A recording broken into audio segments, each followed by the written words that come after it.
about sa tindahan. Kasi dito may nabilhan ako ng murang sardinas.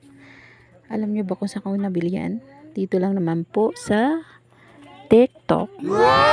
Ayan guys, so magkano lang ito sa TikTok. Pero sa live po kayo bumili. Kasi sa live po, mayroong voucher sila para free shipping na po. Pag bumili kayo doon. Ito po, ito binibiling ko na po siya dyan.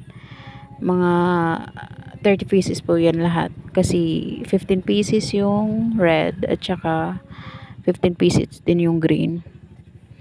Ayan, chinichik, dinodouble check. Okay naman po. Wala siyang UP. Kasi nakikita nyo naman po. Maganda yung pagkabalot at pagkasalansan. At saka wala siyang nakita kong yopoy. Di ko lang alam. Yes, kasi maganda naman pagkabalot. At saka ang sarap dito bumili sa kanila.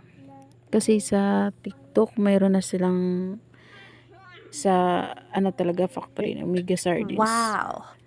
Mayroon na sila. Kahit sa Nestle mayroon na rin. Kaya dito talaga ako bumibili kasi makakamura talaga ako. Kung saan ako makakamura doon ako bumibili.